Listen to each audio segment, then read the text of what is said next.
Congresso Nacional teve muita fé por mais de 30 anos.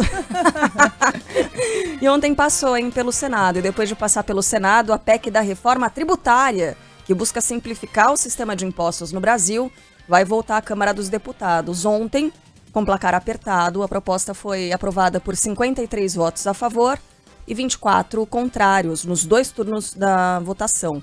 Era necessário o apoio de pelo menos 49 senadores. Então, repetindo, 53, o mínimo era de 49. O texto unifica 5 impostos, 3 federais, 1 estadual e 1 municipal, e cria o chamado IVA dual. Estabelece ainda tratamentos diferenciados para alguns setores, como educação, saúde e transporte coletivo. E também isenção tributária a produtos da cesta básica. O projeto também prevê a criação de um imposto seletivo, apelidado de Imposto do Pecado, para desestimular o consumo de produtos nocivos à saúde, como cigarro e bebidas alcoólicas. Mas algumas exceções incluídas na PEC podem elevar a alíquota do IVA, que pode ficar em torno de 27,5% e ser a maior do mundo, maior alíquota do mundo. João Pedro Melo por aqui para trazer mais informações diretamente de Brasília.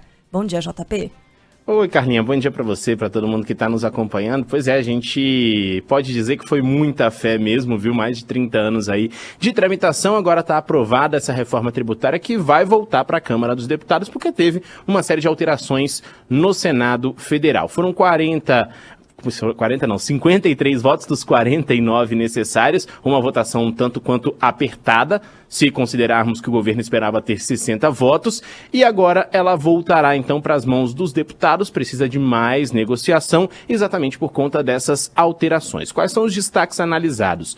Eles aprovaram o que amplia o Fundo de Sustentabilidade e Diversificação para estados da Amazônia, e o relator da proposta, o senador Eduardo Braga, estabeleceu outras exceções para alguns segmentos. Nessa lista estão, por exemplo, a inclusão do gás de cozinha na regra do cashback para a população de baixa renda e também a redução de impostos para setores como educação, saúde e agropecuária, além da alíquota zero para os alimentos da cesta básica. Também foi mantida a isenção para a compra de automóveis por pessoas com deficiência ou do espectro autista, além dos taxistas. O ministro da Fazenda, Fernando Haddad, ontem comemorou a aprovação e afirmou que não está preocupado com o que a Câmara pode deixar de fora nessa nova análise da reforma tributária. Vamos ouvir um pouquinho do Haddad. Agora a discussão é muito mais fácil de ser feita.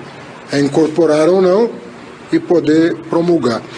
Eu acredito que seja possível a promulgação da reforma tributária ainda esse ano. Aquilo que for comum às duas casas pode ser promulgado.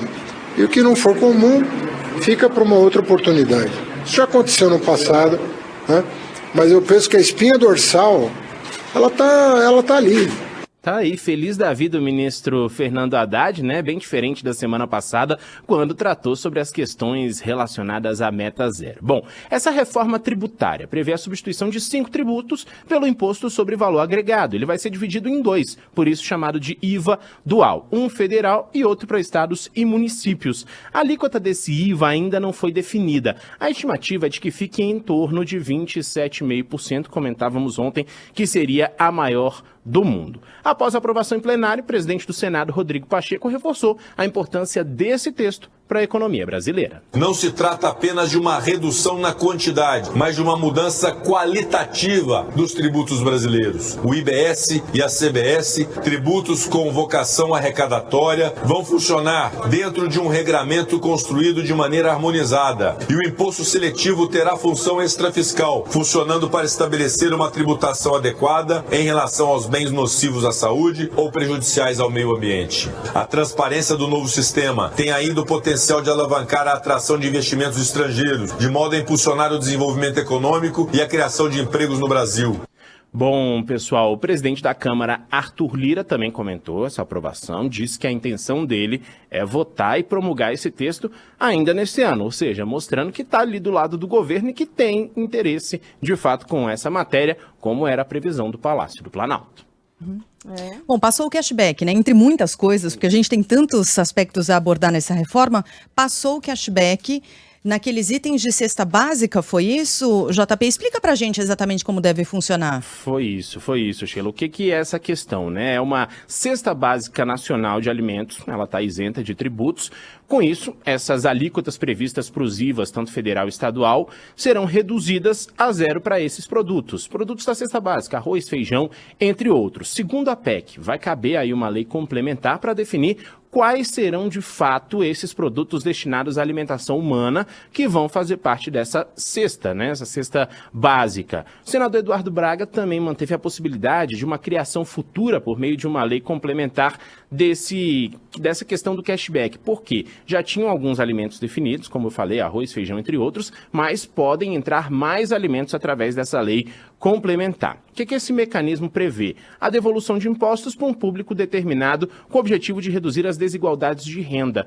Essa é a proposta desse cashback, devolver dinheiro para a população que tem um pouco menos de renda. E essa devolução será obrigatória em alguns casos, como por exemplo no fornecimento de energia elétrica para essa parte da população e agora também com o último item incluído nessa questão do cashback, que é o gás de cozinha. Ou seja, para que essas pessoas tenham condição de ter energia elétrica e tenham condições também de comprar o gás de cozinha diante exatamente da elevação dos preços, entre outras questões. Essa foi a justificativa de Eduardo Braga para incluir esses dois temas, esses dois pontos dentro da questão relacionada ao cashback.